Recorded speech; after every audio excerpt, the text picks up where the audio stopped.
Welcome to Parallax, the resurrection of truth, beauty, and goodness. Okay, welcome, Luke. Bhencke, the great Australian Gurdjieffian. It's morning where you live and evening where I live, and we're going to talk about your new book, which is the fruit of 3 courses we've done at Parallax, and obviously a lot of consideration and work and contemplation on your part. It's a beautiful book. I recommend people buy it just because it's very essential, and it's full of both illuminating ideas and also essential practices, on some level. So maybe you want to just, speak about your book a little bit, and then I'll ask you some more in-depth questions, about the book, and especially about this strange title, the teachings of the prehistoric, this strange subtitle rather, the fourth way's prehistoric teachings of Christ. So it's Gurdjieff's Christianity, the fourth way's prehistoric teachings of Christ. So yeah, okay. No, thank you, Andrew. And also the opportunity to do the podcast and talk about the book, and also the opportunities I've had with Parallax over the last, I think, year and a half now, running some of those courses, which culminated, as you said, in that book. Gurdjieff's Christianity, yes, and the prehistoric teachings of Christ. It certainly raises some questions. And the book, in a way, really sort of came about at being able to respond to this question of what are the origins of the fourth way, or the origins of his system as he brought it, but in his own terms, or on his own terms. There's been a lot of speculations and a lot of research done on where he's gotten various aspects of the teachings that he brought.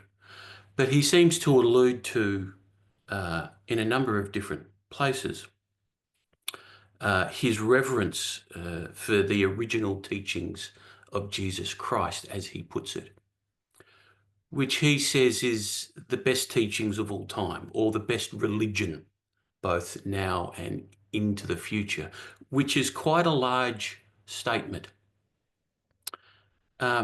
He also alludes to that he affirms the resurrection of Christ, though he has his own take on it. And he also affirms that the Holy Trinity is equivalent to his law of 3, part of the teachings that he sort of brought.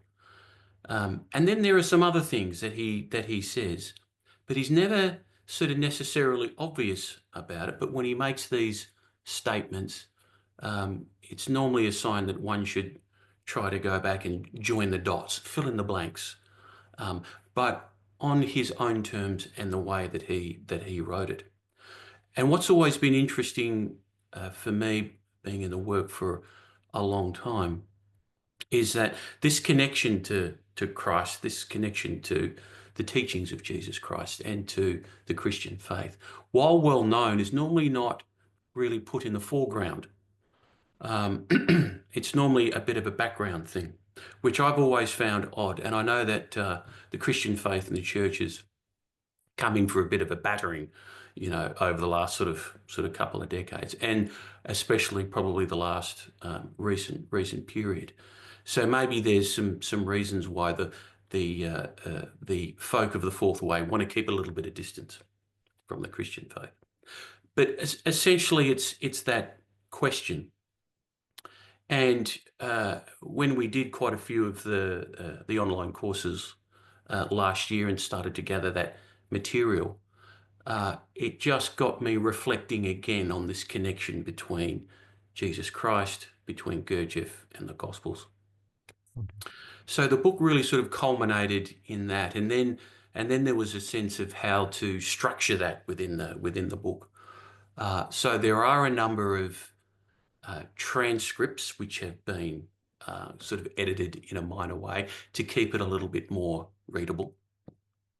There's also some new material in there, as well as some of to explore some of the relationships between what Gurdjieff had said and the Gospels. One of the interesting things that I find in Gurdjieff's writings, and you alluded to it right at the very start, and which is the subtitle of the book, The Fourth Way's Prehistoric Teachings of Christ, is he says quite clearly that these original teachings of Christ were essentially already there in prehistoric Egypt. Mhm. He also connects it to various other brotherhoods, stretching far back into prehistory, far back into the Sumerian times, and even what, as he explains, to the Atlantean times. Yeah, Uh, so let me just stop you there and ask a yeah. couple questions about that. So one of the things about Gurdjieff is I think he's very fond of making outrageous claims, which are a shock to our particular worldview or particular perception of what reality is, et cetera, et cetera. Um, so when we listen to Gurdjieff say that he's in possession of a map from pre-sand Egypt and things like this, um, of course, as rational Westerners, you know, we might think he's just pulling our leg, that he's being a trickster or that he's fooling around. So what I always find about Gurdjieff is he's not fooling around, right? But he's Mm. fooling around at the same time.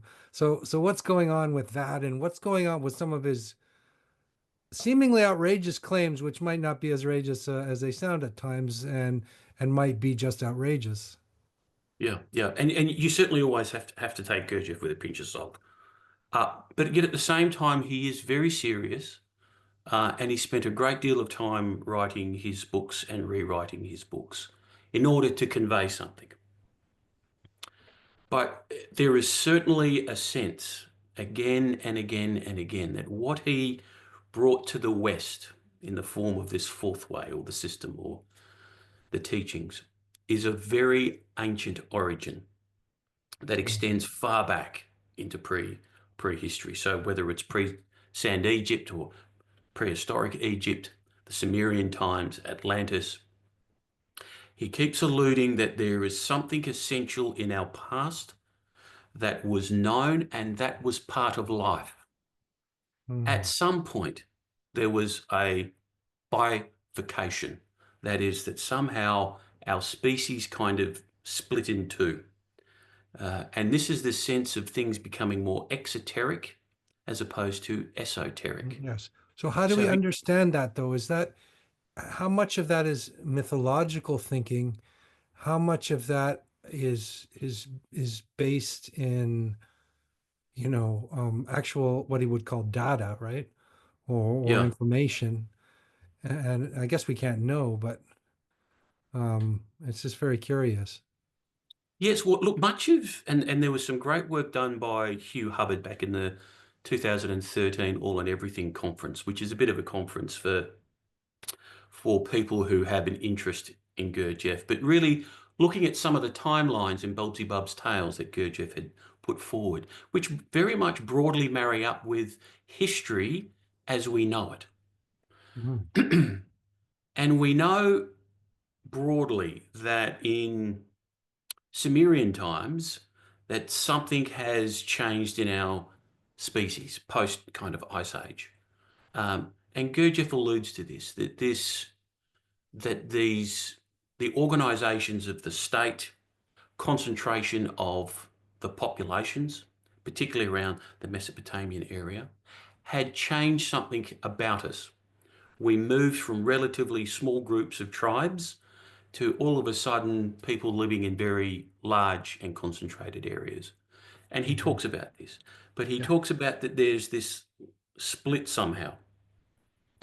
We see that flowing into, in a way, modern life and what we now call spirituality. Mhm. So for Gurdjieff, at some point in our sort of distant path, no one really needed to have a spiritual pathway or a religion because their life was their religion. Yeah. There was this integration.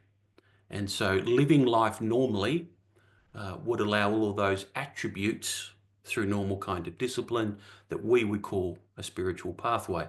But once So this bifurcation happened, Then there was this, if you like, an issue of something becoming very artificial and needing to be rebalanced with what we would now call a spiritual path. Interesting. I was listening to a Jewish guy speak about how in kind of everybody wants to claim Gurdjieff for their own. So he was saying, "Oh yeah, Gurdjieff, he knew the Kabbalah. He knew about the Simsum, which is the vessels, right? And the vessels get shattered. The divine vessels get shattered. Humanity gets shattered in some kind of a way. We could call that in the Bible the fall or something like that. Yeah. Um, Yeah. is that what he's talking about? Yes, there's a number of different ways that he sort of talks about it. But at some point in our distant past, and this is even going back to our uh, uh, back even further into prehistory, that there was some type of a fall. There was some divine intervention, the Kunda buffer, as it's Yeah. called, that was implanted into us, that caused us to see reality upside down. And there was a certain reason why that organ, the Kunda buffer, was implanted into us for a divine reason. Eventually it was removed from us, but it had consequences. It had consequences that it started to do things to us as a result of all this sort of residualness. And What does and it in a mean that it's one, an organ? Sorry to interrupt, yeah. because just people are talking when you talk about the organ of Kunda buffer, is it like some kind of parasite or it has something to do with the moon too, right? And Well, I think that's uh, some of the ideas around it, but just from a physiological point of view, mhm. Gurdjieff said something was implanted at the base of the spine, round about the cauda equina. There's a very interesting place in the spine between L1, uh, in the lumbar spine, L1 to Uh, L5, where he says there was this organ. It was somehow chemically engineered into us mhm. that would turn our reality or our perceptions of it upside down. This then flows into this idea he has of sleep and mechanical man, that Yeah. as a result of these residual consequences and the conditions which we have perpetuated as a result of this organ being removed and us being more in this state of sleep or mechanicalness, it tends to reinforce itself. And so this gives even further support, in his view, to this notion of this bifurcation, whereby there's the outer world of man, the exoteric Mhm. world, Yeah. which flows in a certain way. And we can see that Mhm. very, very clearly what happens.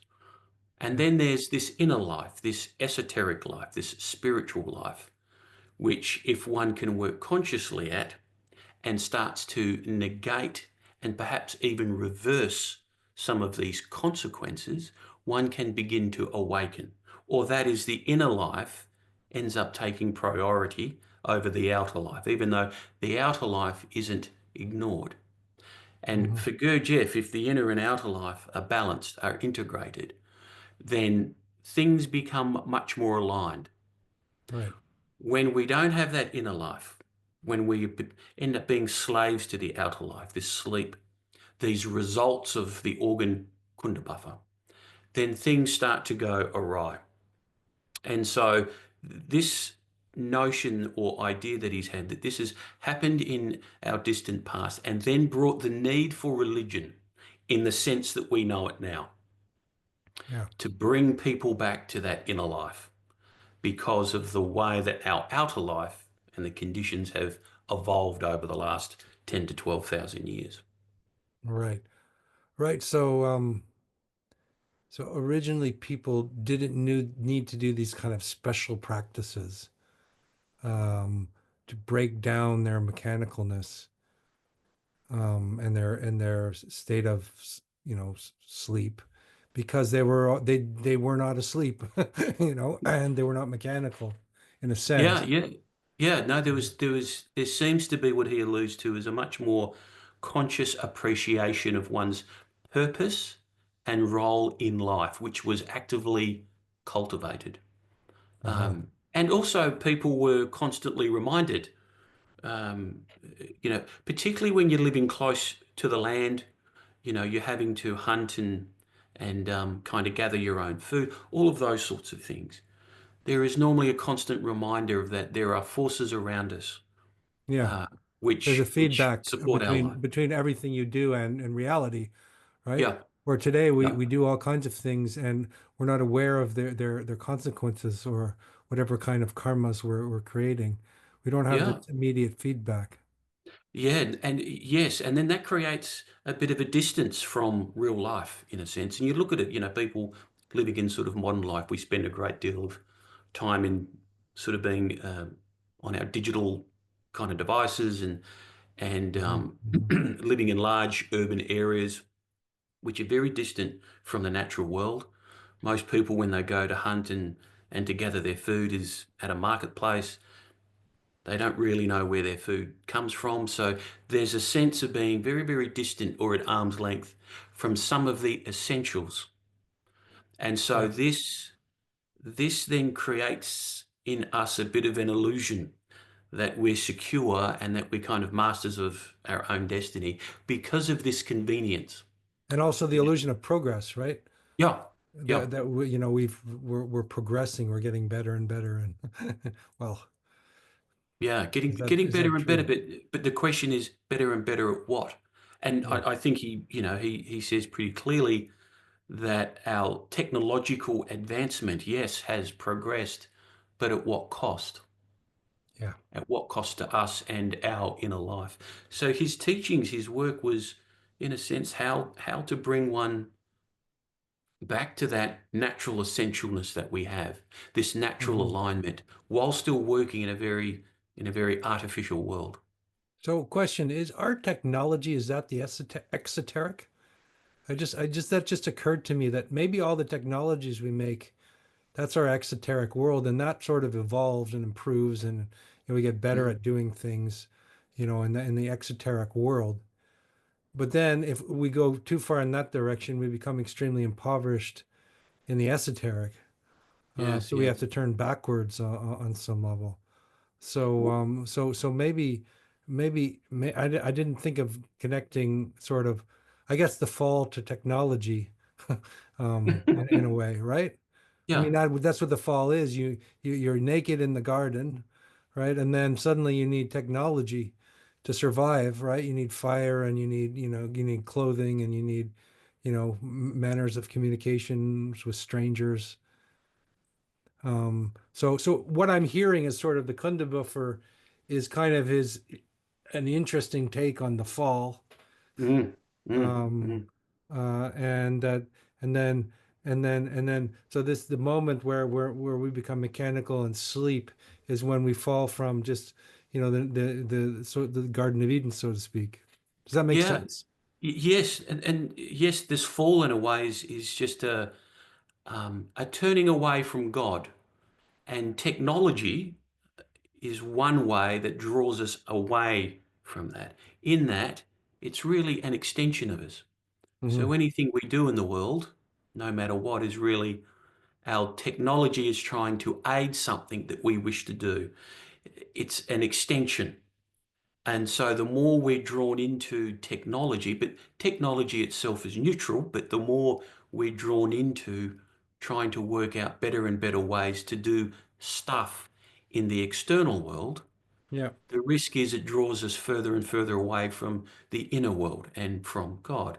So the idea of the Kunda buffer, the fall, the Garden of Eden, all of those things is these these downward forces, Hmm. Gurdjieff would call these laws that we begin to put ourselves under as we become more slavish and more asleep to the outer world. And Okay, so look, now, modern times, that's represented through the technology that we have.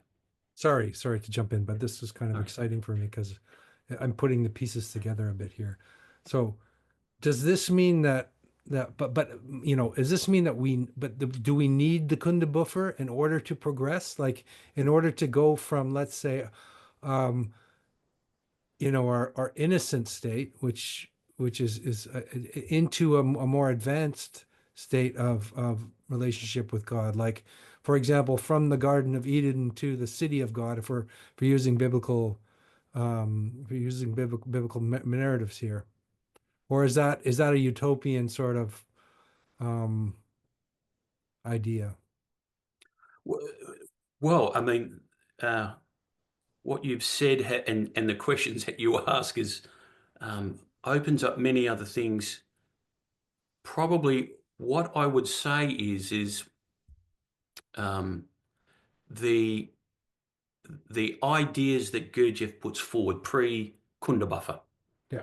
was that our species was developing naturally in order to caretake for the existing world, in order to be an aid to God's maintenance, if you'd like, schedule and sustaining the universe, which is very similar to the biblical narrative of Adam and Eve Yeah. needing to take care of or rule over or have the dominion over the world, which is pretty much taking care of God's earth, Yeah. but more importantly, enabling heaven or this spiritual realm to come down and integrate with earth. And Gurdjieff seems to have the same sense of this in terms of the soul and higher being bodies, that the organ Kundabuffer, when it was originally implanted into us, prevented us seeing that. When it was removed, there were these residual consequences. And so Mhm. our struggles from there on in, or what we would call spirituality, is about trying to come back to this essentialness that allows this more natural alignment or integration between the inner and the outer world, between the spiritual realms and the earthly realms, or in Christian terms, to allow heaven to come to earth and Yeah. therefore harmonize something. So it's a very interesting and parallel idea that Gurdjieff has, that we were moving along a certain pathway as a species, something happened, and now we're paying the price for it.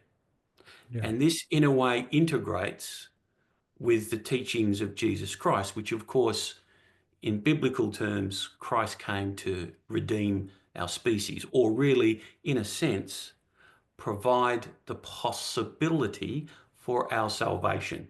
What does that mean? In Gurdjieff's sense and in kind of Christian terms, that we have something in us which is not our fault, and we're paying the price of that, and that price is too high Mhm. for our species. So So it's original something, sin, but it's not our fault. it's not our It's fault, not but sin in the sense of we did something bad, you know. It's more like sin in the sense of we're just born, we're kind of stuck in this condition, so we can't help ourselves to miss the mark. yeah, it's like, and you, I don't know whether I'm saying this wrong, but it's like being in bad karma. That's not our fault. And so a lifeline was thrown to us, not Yeah. only in terms of the teachings of Christ and Christ himself, but all religions which have sprung up over the course of recent history, and I'm talking about the last kind of 10,000 years, that is a support or an aid to start to nullify some of those residual effects of the Kunda buffer or our fall, to bring us back to a state, hopefully in time, maybe that might take thousands of years, but to bring us back to a state that was originally foreordained for us. Yeah. Yeah. So again, my question is kind of from all that. So is this just some accident that happens, or is it also part of the drama of existence?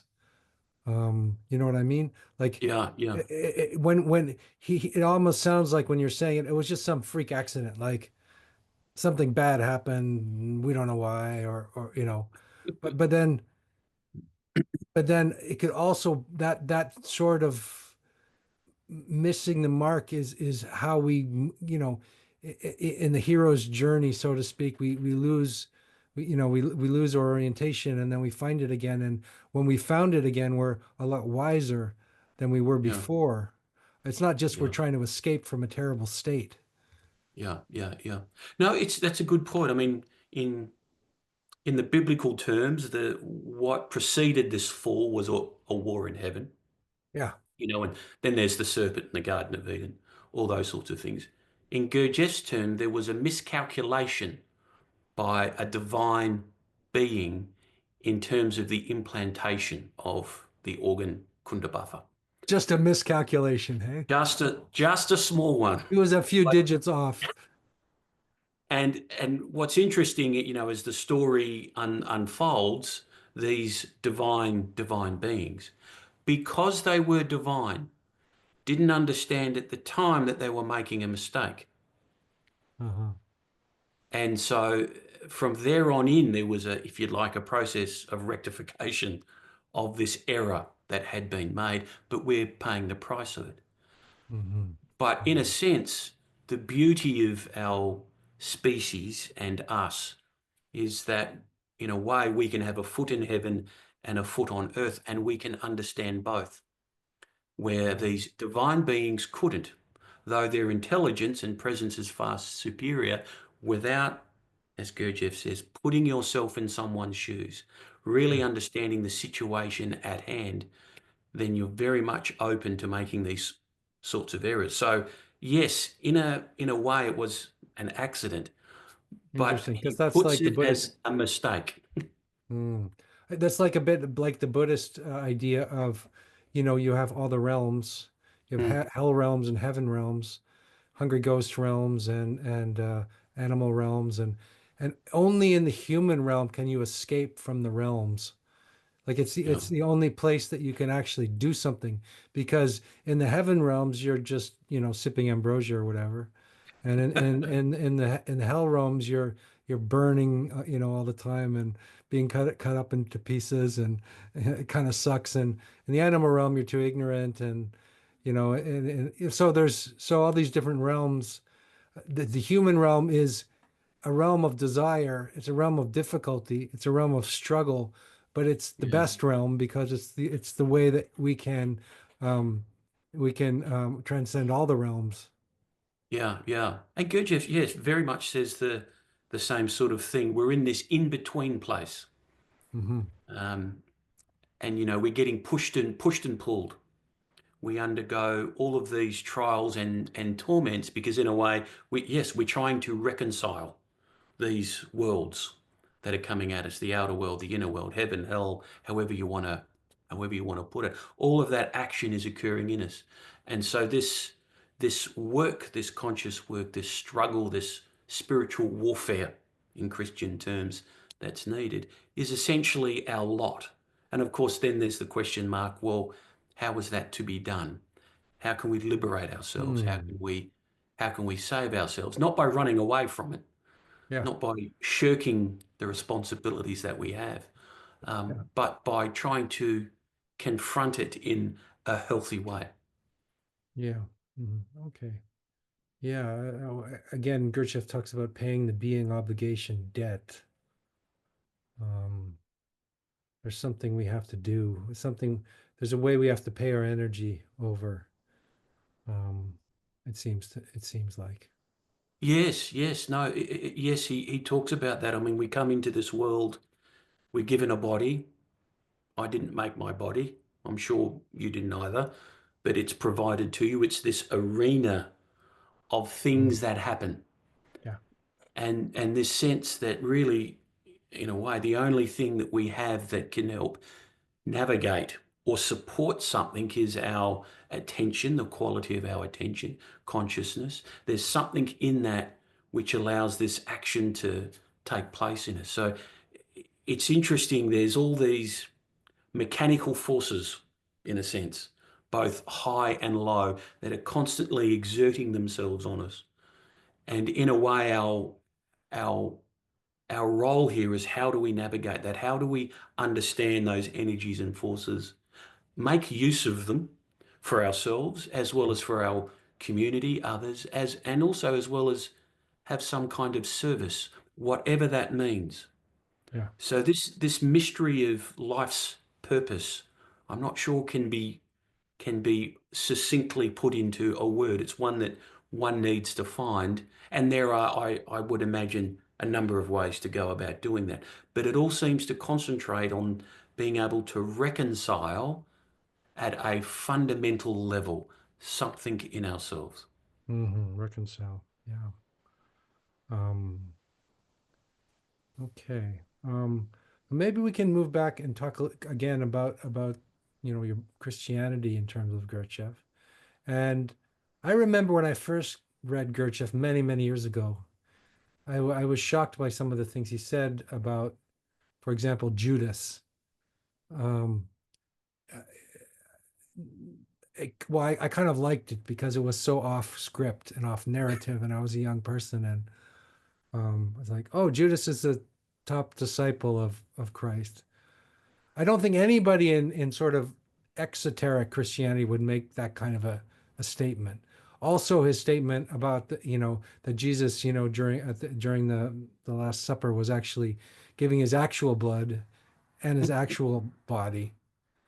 Um, so it seems that if Gurdjieff's a Christian, as you say, his Christianity is not ordinary Christianity, or at least not exoteric Christianity. Um, at least in how he presents it. Would that be a fair thing to say? Oh yes, he was quite scathing on the modern church, and the Christian faith as it's practiced, and and so there's a very interesting comparison that he makes and alludes to around the original teachings of Jesus Christ and how he came to access that, but he stays a bit elusive. But yes, he's quite critical on the modern church. Judas Iscariot is the way he views him is very interesting. If you go back and I think it's in the Gospel of John, um, there's a very interesting dialogue between Judas and Christ, and you could quite easily interpret that as a command that Christ gives to Judas Hmm. to consciously betray him. He had to Some do that. very interesting things in it. He had to Um, do. Oh yeah, goodness. yeah, one of these things that he had to do. There was a mission, there was a series of events that had to be fulfilled. He had to be taken by the Sanhedrin or the priests of the Sanhedrin to go before the council. He couldn't risk being taken by the Romans. And so there's all of these things that lined up that, in a way, forced Christ to give this command to Judas that Judas then willingly took on. Yeah.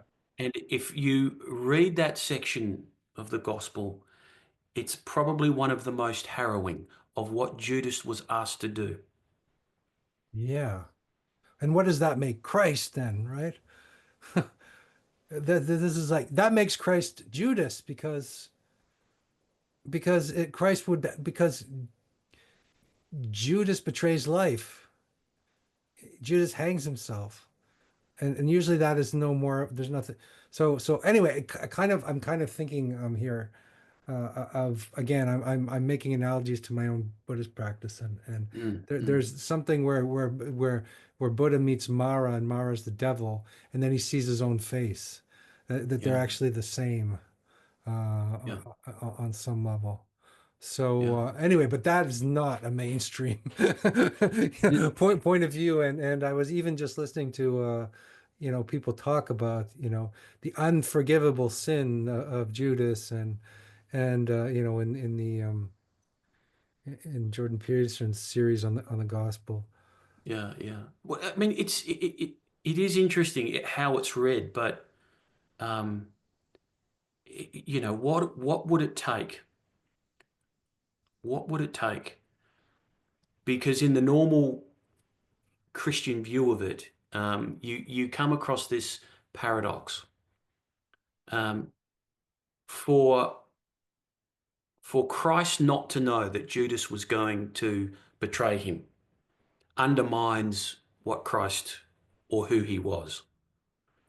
But yet, if Christ did know that Judas was going to betray him and let it happen, what does that also say? Yeah.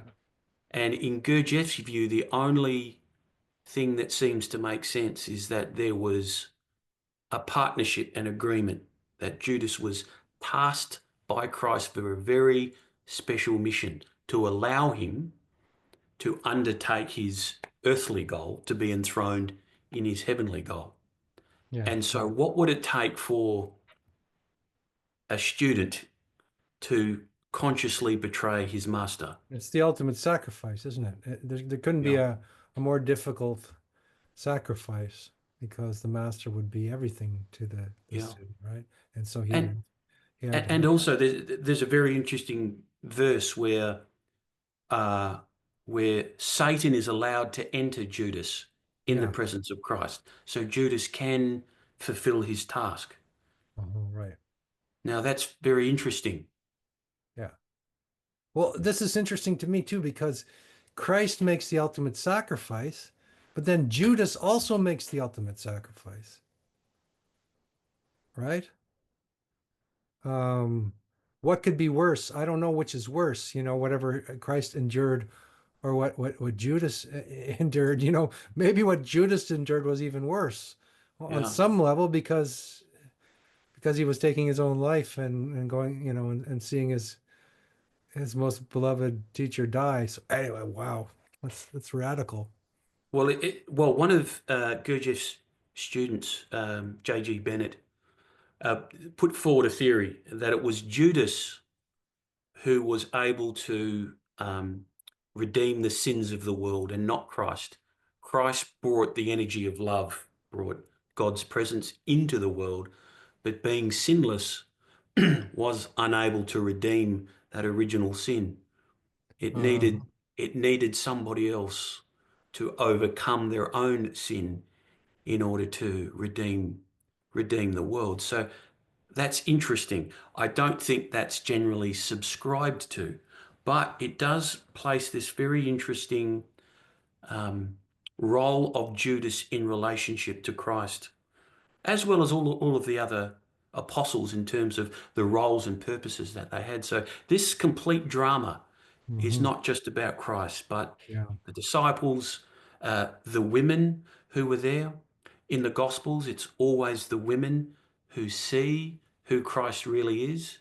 The Yep. men always have a problem. Well, the men, they all betray him, don't they? They all fuck up the Yeah, man. yeah. Their They egos get in the way. They need to be abased. yeah. Saint Peter, for example, makes these claims that he'll die with Christ, and Christ says, "No, you'll deny me before the cock crows," Yeah. and that happens, and he sobs. He Mhm. realizes that no, he's still so far away from where he needs to be with Christ because of his own egoism. So he needs to be abased, and most of the disciples also have to go through that. The women don't. So there seems to be a part to play in this entire drama. Well, Um, this could tie back to what we were talking about in terms of the Kundabuffer, mm, right? The Kundabuffer being having this fatal flaw or of some kind, and how to sort of redeem that fatal flaw, right? yeah, yeah. And Yeah. it's interesting, one can speculate how that happens, but um, to try to redeem that flaw, in the biblical terms, God in the past has wiped out most of human life and started again. Um, after the ark, after Noah and his family, he said he would not do that again, that he would work within humanity to try to build up a family that eventually would lead to a nation that would then Mhm. be a light to the world. Yeah. So that's interesting. Gurdjieff says very much the same thing. The time of sort of erasing things and starting again is now no longer possible. But what is possible is to seed something and allow it to grow that it eventually transforms everything, which in a way, the individual spiritual path is like that. There's this seed of yearning, Yeah. of looking, of searching, and then if that is cultivated over time, eventually helps to envelop and transform one. But it takes work. That seeding and that nourishment takes work before it can change one's being. Certainly. I just had another thought about the story about Judas, right? So one of Carl Jung's critiques of Christianity is this perfect man, this of Christ. I mean, he wasn't fully critical of Christianity, but he thought that it requires a shadow, right? And that the shadow here is Judas, right? And Judas has been rejected by the Christian church, and condemned to hell and all this. So my thought is, my wild and crazy thought is that the way for Christianity to redeem its own archetype is to integrate its shadow, which would be have to integrate Judas into the story, not as the bad guy, but as actually part of Christ, and then Christ would be the full archetype. Mm. How does that sound to you as a wild and crazy theory? It's a good, wild, and crazy theory, and it's very interesting. Um, in the Hebrew Bible, the Satan, Yeah, normally means the adversary, one yeah, who the adversary. opposes everything. Yeah. So when you have the verses in the gospel with Christ and Judas talking about what will need to happen, and Satan enters into Judas to enable him to happen. It very much goes to what you're saying, that Christ in a way needed the ultimate opposer in order to enable something. So there's these number of encounters that Christ has with Satan, when he was in the desert early on, and all of these other bits and pieces, but to then bring it in at the Last Supper, Hmm. it's almost harks back to the book of Job in the Bible, where God enlists Satan to help him test the faith of Job. Yeah.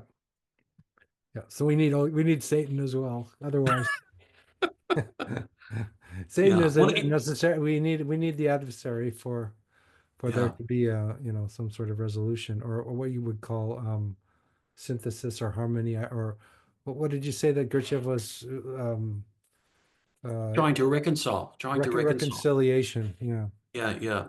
And so Um, yes, and that's very much an interesting part of Gurdjieff work. He talks about this in different ways in his various laws, but this needing to reconcile the shadow self or the light self, the earthly fleshy self, the heavenly self, the higher being bodies, or what he would call the functionings of the planetary body and the um, higher being bodies. There is something that we need to bring together that is opposite, which is incredibly difficult to do. mhm. This he talks about it in terms of yes and no, being able to have no more yes and no. It's just yes, no. All of these things, and to allow them to live inside oneself. Mhm. And so there is no more choice on yes and no. It's seeing it together, and it's having it reconciled and harmonized in oneself, which he says is almost impossible to do. But in a way, that's the task of the spiritual life, which is also this bringing in the esoteric with the exoteric, the outer Right. life, the inner life, bringing this constantly together so we don't go into extremes. Right. Extremes of, let's say, just passivity or just activity. Like Gurdjieff says, you need to learn to be in order to do, right? So that's bringing together being and doing in a sense. Yeah, but being and doing, and he talks about this in sort of different ways. But in modern life, most people can't escape to a cave and meditate for the rest of their life, or Yeah. and even though that may have been a valid pathway in the past for a whole host of reasons for the contemplative life, our Right. modern life doesn't allow it currently. Maybe eventually, but at the moment there needs to be a compromise in a sense. And so his work, his teachings, as you said, he harks back to and alludes to these being the original teachings of life, that in life, how can one become one's own church, if you'd like? How Mhm. can one bring Christ and Satan in and find a way to navigate and work and reconcile all of those energies and forces. And so he Mm, strips it out of the biblical terminology and puts it into a more palatable format for the yeah, modern tongue. yeah. I guess it's fun for me to go into the biblical myth and use that language because it's been so it's been so let's say it's either just unconscious in people, Yeah. uh or it's reviled, you know. Yeah. But it's there no matter what. So it's interesting to discover it. Um, Yeah. I was And thinking about oh, sorry, Andrew. Sorry. no, my teacher once said that the Catholic Mass, is a and he's is a Buddhist master who was telling me this was is a perfect tantric ritual. Mm, And tantrism is really about, it's not about reveling in the darkness at all. That's the mistake that people make. It's about weaving the earthly and the divine. I think the word tantra means to weave. So it's so again what we were talking about in terms of Judas and Jesus is weaving, um, the dark and the light, or these two sides together. And so this, like, as we're speaking, I'm thinking, okay, I kind of get it now, how deeply. I think for me, I would say that I would almost say that Gurdjieff is talking about tantric Christianity. yeah. Yeah, at least using my language from the Buddhist perspective. Of course, that wouldn't be right from a perspective if you were a Christian to use that language, because they don't use that language. But these are Yeah. just Yeah. words, But No, he says that his system is esoteric Christianity. yeah, And he puts some pretty high standards around what a Christian is. yeah, Um, a true Christian is one who can follow the precepts of Christ, which is a very high bar, if you go back to the Gospels. And then there's other categories of pre-Christian and then non-Christian. So pre-Christians are just those who can only follow it with their mind, the intellectuals, the yeah. scholars. And then the non-Christians are ones that are unable to follow it in any way, shape, or form. So, Hmm. so in that sense, a Christian isn't a person that just attends church. In fact, it should be a very long and arduous, in a sense, apprenticeship period, um, with that goal of trying to imitate Christ, as Yeah, it's said in yeah, the church, but which really means, can I become cognizant of where I am with respect to what Christ is asking of me? And Gurdjieff says the same thing, that his system, his teaching is one of verification, is that you don't do anything, in a sense, until you understand it. And the only way to understand it is to verify it. So this is one of the harsh things in the Gurdjieff work, when he talks about being mechanical and about being asleep. yeah, Everyone I've seen, including myself, comes to that going, bullshit. I know I'm awake. I've been to university. I've done this. I lead a pretty conscious life. I've done all these things. There's no way I could be asleep. And so he just asked the question, okay, well, here are some things to try, and yeah. let's verify that. And so his process, in a way, again, is very much kind of biblical, because in the Gospels, much of the Gospels is about Christ trying to help everyone else to verify his claims through healings, through miracles, and Hmm. then finally Hmm. with the resurrection. Yeah. He's saying, don't listen to what I say, just look at the works that I work. Gurdjieff is very much the same. It's the only value of a spiritual life is what you can do practically. Yeah. And if you're not able to do it, then you're just full of shit. But also you can't do it. So you have to, like, wake up the Jesus who's sitting and sleeping in the front of the boat, right? He's sleeping Yeah, in the boat in the storm. You have to wake him up and ask for the energy of the master, um, because you can't do it on your own. So there's a way in yeah, which you can't. There's a way in which both those things are seemingly paradoxical, but actually both yeah, opposites are true, like a yeah. complementarity. And it's like in groups, certainly in, you know, sort of fourth way groups, there's this clear paradox that no one can work for me. I must do my own work. Hmm. Yet I essentially need a group, because there's something about the energy of a concerted work, even if it's an individual work. There's some energy that comes when people are collaborating in a search for something in a conscious way. Yeah. Doesn't have to be in the Gurdjieff work, it can be sort of anywhere, but you feel that in life, but it's more of the exoteric kind. It's normally driven by money or bottom line. But when Teams. there's a Yeah. true inner search, it does enliven something and help support your own search. So that's interesting. I need others, but yet at the same time, at the end of the day, I can't rely on them. Yeah. Yeah, right. Yeah. But you do have to gather your crew around you, or you have to gather the people who have your back and support you and who love you, and so otherwise otherwise you're pretty, you don't have much of a chance.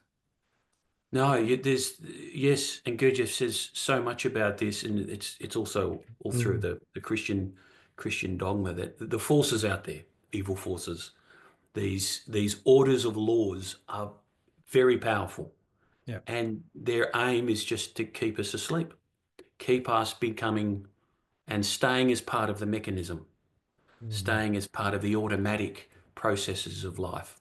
Because at some level, life just needs that. It needs to extract its flesh from us. And so Gurdjieff says there is ways to liberate ourselves from it, but it's first of all sort of waking up that all of these things that move through us, whatever you want to call them, come from the outside. Yeah. But there is something in us, an intelligence that can be cultivated to help navigate that maybe we can begin to free ourselves a little by coming under a different influence. Hmm. Yep. Yeah. Another thing that was interesting perhaps about your book and about our classes we did together is the consideration of the digital age, and the consideration of, with encroaching AI and all that, and what could be more mechanical man than AI. Yet at the same time, how do we use this? Not just Mm, push it away, reject it. Again, it's a stormy time, and how do we awaken something? That in that stormy time by heading towards it, not by running away from it. Like I don't think Gurdjieff ever ran away from chaos. I think his whole direction was to run towards it rather than run away from it in a sense. yeah, So yeah. so I think that's a model or for what we can do in this time. Yeah, yeah. No, he tended to run towards the chaos. In fact, he actually states very clearly in one of his books the reasons why he did that. He wanted to place himself in sharp, energetic events. And the Yeah. reason why he wanted to do that is because if one is working consciously, you can extract some energy from it. It can feed you in a very conscious way. And so this is something that I've also been exploring over the last, well, probably 5 years or so, and certainly with the Parallax courses, is there's a lot of bad press that kind of digital tech gets, kids being on their phones and screen time and all Yeah. these Yeah. sorts of Yeah. things. And unless you turn all that off and run away from it, it becomes a real problem. But my question is, well, how can we use that? Yeah. Inspired by Gurdjieff, how do we use this new technology in a way that could be of benefit to us for our being? I believe that that is very much the case, and I speak about it in a playful way in a sequel to Bulgy Bub's Tales. But in a nutshell, there is something through the digital medium at a very material level that is exchanged, a natural energy. If we can come to it consciously, if we can ground ourselves in the body, that it can not only receive that energy but amplify it, Hmm. what we would call this presence. Hmm. But if we come to it mechanical or asleep Yeah. or not making those conscious efforts, it does the opposite. It sucks the life out of us. So I found this Yep. to be very interesting. Gurdjieff actually speaks about this in Bulgy Bub's Tales, how our extraction of electricity, which is essentially what this digital medium works in, will produce a willnessness in us. Yep. But he does hint that potentially it can do the opposite. And certainly that's what I've found. That online groups, if they can come to something more consciously, irrespective of where they are around the world, there can be quite a palpable energy, a certain quality that can be exchanged among them, which I find fascinating. Yeah. Yeah. And I think that it is necessary to to do, what digital fasting or it because I think if we're always online, then just going to be swallowed up. I've Yeah, experimented with that with my family because I've seen how damaging this is to young people and my teenage daughter. And so we turn everything off on Saturday, no screens on Saturday, but then you can go back on Sunday, and you're refreshed, and you can work better, rather yeah, than when you get into this tired state of dopamine addiction, you're just completely, you lose the thread of consciousness. yeah, um, yeah. No, it can be quite draining, and yes, having a bit of a fast from it, I think, is a good thing. I certainly need it. But yeah, there's this question of, this technology is not going to be going away. yeah, it's You know, not it going will it away. will probably be more subtle, which is even more kind of dangerous for us because Hmm. then we become completely unaware of how we're being effectively used like a battery. Yeah. So this demand to come to it in a more conscious way, um, I find very interesting in our modern world. And Gurdjieff hints at it even 100 years ago, Yeah. hints at this. So whatever he foresaw, um, as I said, is fascinating. But as we almost reach the crescendo of all this digital technology and AI coming in left, right, and center, the internet for everybody, phones, IoT, all of those sorts of things, I think it's imperative that we find a way to work with it. Yeah. Well, I think it creates also a resistance to it, right? So it's not just that it creates, sleepwalking and mechanicalness. It also shows up our sleepwalking and mechanicalness. So we have to resist against it. So there's a dialectical thing going on, I think. Yeah, No? yeah, yeah. Very Affirming, interesting. denying, and that struggle. Yeah. How to reconcile that. That is, yes, you can. It can create an absolute aversion. I know that, there are times I just don't want to see a digital anything because I'm just so over it. And yet we're constantly drawn back into it. You can't really do anything in life unless you're plugged in. Yeah. And so it creates this very strange tension within us. We can end up hating it, but yet also needing it. And so how do we move past that? Otherwise, we just get into this kind of dialectical sort of opposites, what Gurdjieff says. We just get into this endless cycle of yes and no, and that's not helpful for us. But Hmm. yet, at the same time, to try to reconcile them and work with it intelligently is just very, very difficult. But I have a sense that the younger generation have more of an innate sense Yeah. of being able to how to subtly work with it, but you also at the same time are much more open to its vices. Yeah. Exactly correct. Yeah. Exactly. That's what I see as well. Yeah. Hmm.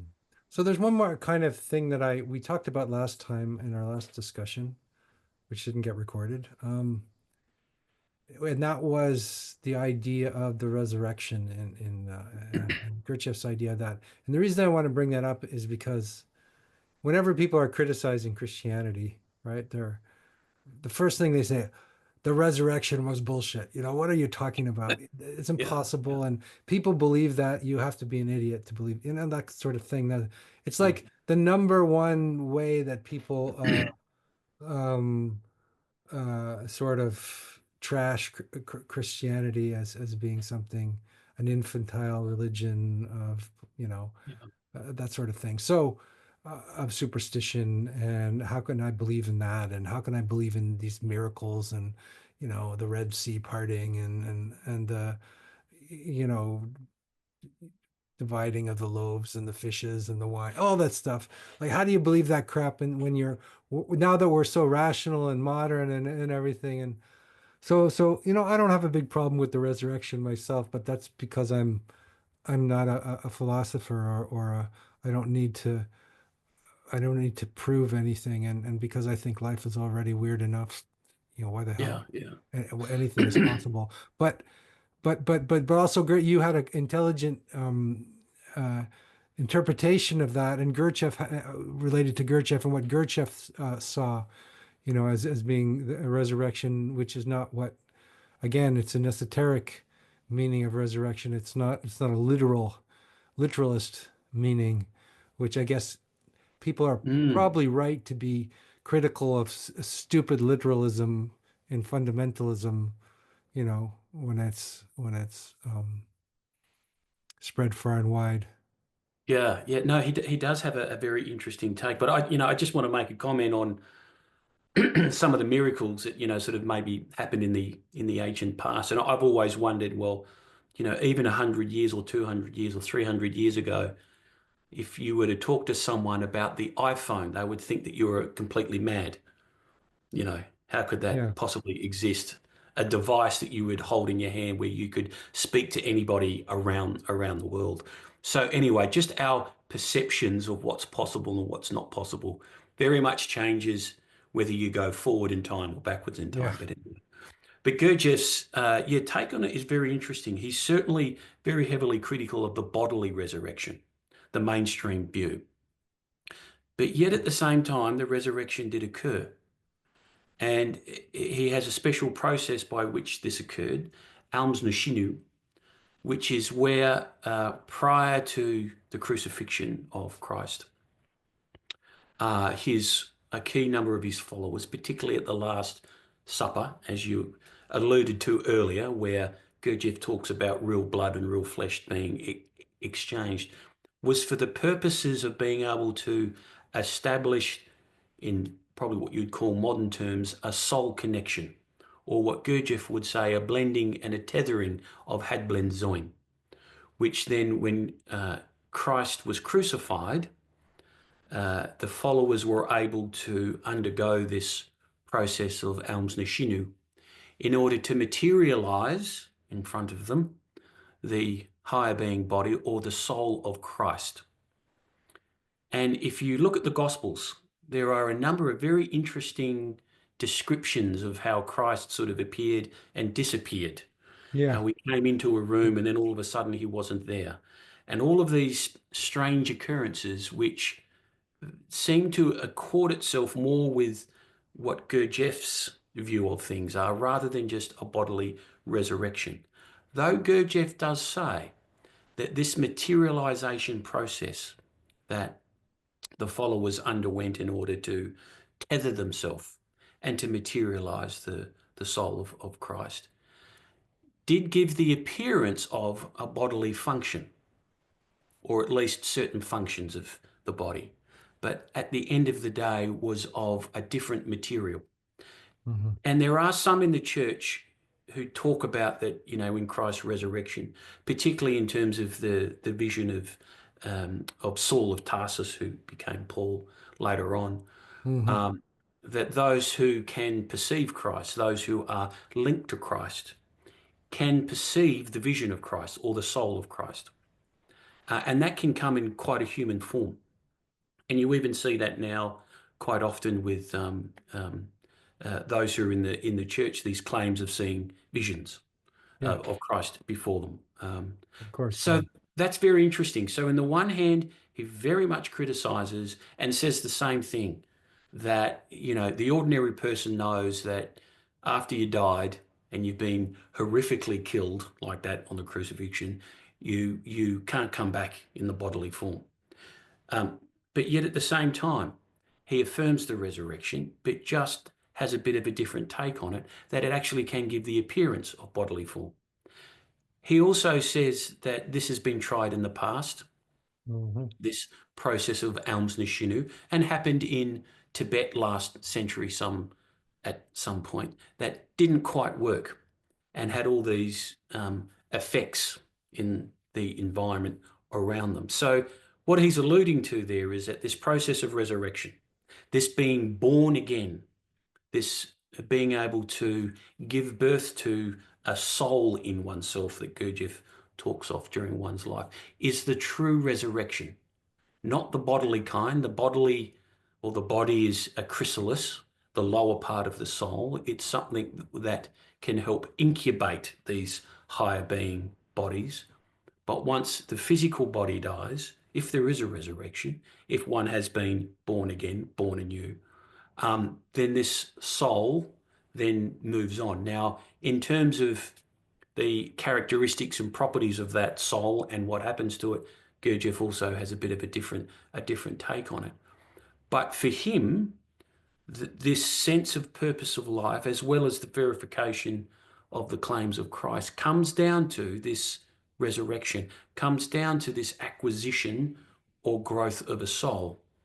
Because then what it does is help to verify that everything leading up to it is important, not only for this life, but a life to come. So what is a soul? Well, this is a very interesting question, and it's unfortunately the word soul, and often no matter how many times you try to describe it, has been so loaded with all sorts of crazy meanings. But Gurdjieff, if I can sum him up, this growing of this soul is akin to this sort of secular view of maturing. There's something that can mature in us. It's not an intellectual thing. It's not just an emotional thing, but as Gurdjieff would say, it's this coalescence of being. Yeah. There is something in us. And people have this innate sense of someone who's mature. Either they're young of age and mature, or they're old of age and still immature, but it's very hard to put your finger on. But this, you could also call it spiritual process, enlightenment, or whatever. Yeah, right? That's right. There is something over the course of life that is consciously developed that becomes a more permanent feature of you and helps to blend and reconcile, so that in a sense your perceptions, your consciousness, your whatever it is, becomes more crystallized. That is, there becomes a body within a body, or this growth of this inner life, that the desires of the flesh become less important, less nourishing, and this other part of ourselves becomes more nourishing. And he speaks about how this is nourished. And so that process in us, which is very much like in prehistory, the bifurcation of our species, in the spiritual life, we come to this point, or hopefully, where we begin to see the body, even though it has its place and as a life support for us, becomes less important than this other thing in us. Yeah. Often when people, I've read books by people who claim to be enlightened and things like this, and they always say that they don't have a fear of death because that's completely gone, because the body dies, but there's something else that continues. Yeah. Yeah. And that in a sense is, coming to that place. And I think about the apostles and the terrible deaths that they incurred for simply proclaiming that, Christ is Lord. They could have quite easily saved themselves by saying, hey, look, we made it up, and go on their sort of merry way and still teach. But they didn't. They clearly saw something or experienced something that their fear of death just wasn't as prevalent as our fear of death now. And if you look at our entire modern world and our health system, it's all geared towards not dying. staying alive as long as you possibly can and staying as young as you possibly can, which is all just injected through this ultimate fear of death. It creates all sorts of anxieties for us. But this Yeah. sense, not only from the Gospels, but also from Gurdjieff, is that we need to come to this point. And it's very difficult to come to this point, to have a sense that possibly there is something else that we can rest in, work towards, or is part of our purpose of life. That our body, if that was the only purpose, makes absolutely no sense, because its Yeah. purpose is just to die. Yeah. Breeding children makes no sense, because all you're doing is breeding extra bodies into the world just to die. That's crazy. Yeah. Yeah. That's how I feel. But a lot of people are they're just convinced that that's what it is. That's all that's there, which strikes me as being very sad. But Yeah. um, Well, if there's no other experience that people have that might give a sense that there is something else, then I don't blame them. The yeah, atheist route, there's nothing else, and when I die, I stop, and that's it. Well, that's all you know. That's all you understand. In a yeah, way, it's self-fulfilling prophecy.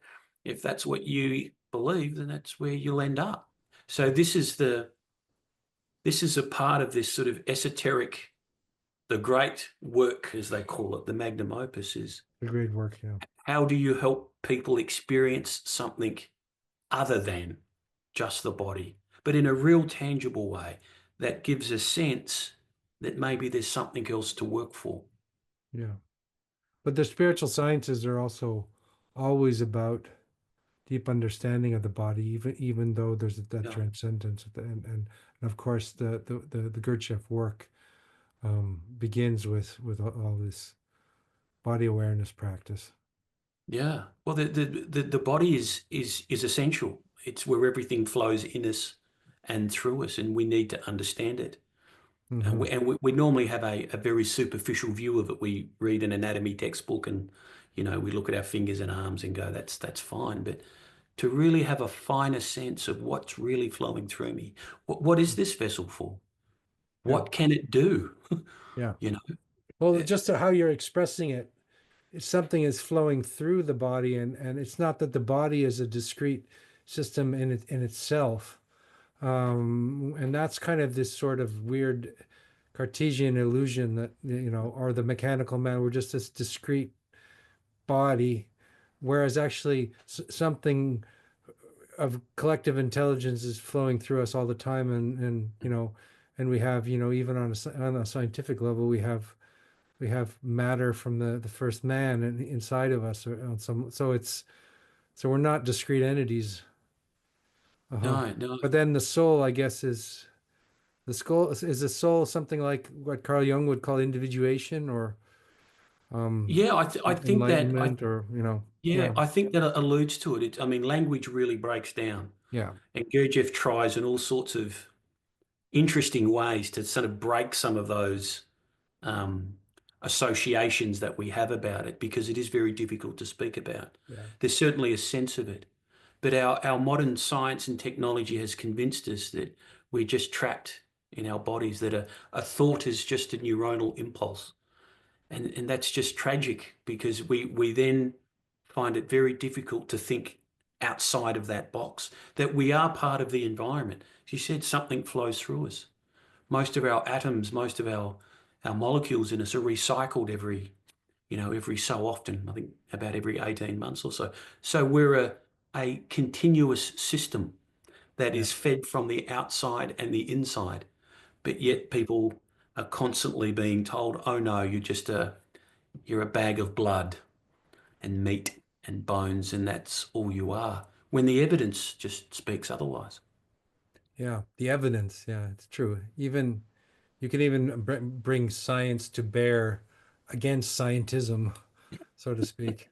Yeah. Yeah. Okay. Well, I think this has been a wonderful conversation, Luke. Is there anything else you want to say about your book? I want to tell everybody to go and buy it because it's a beautiful little book. We're very proud Uh, to have published it at Parallax. Yeah, no, apart from a big thank you to yourself and Tom for allowing the book to be published through Parallax. That was a great honor, and wouldn't have happened without you. So thank you very much. And I think it has enough in there for everyone. There's parts about it in terms of the transcripts. There's exchanges between the people who attended the sessions, which is wonderful. Some of the insights that came from that, as well as some other new material that's in there. So I think within the 327 pages, hopefully readers will find something. And if Yeah. they don't, then please burn it. Yes. Also, the dialogues were wonderful as well. Besides there was a lively the dialogues I thought were very good in the book. Very good questions. So anyway, thanks a lot, Luke, and no doubt we have more to come. And if anybody wants to come and read this gigantic Baroque monstrosity of a book called Beelzebub and his and his tales to his grandson, we're reading it every second Thursday, in our reading group. So Luke will be there and to give us some Gurdjieffian exercise. And so if you feel like coming along to that, we're the exploration of Gurdjieff has no end to it basically, and we're just going to keep going.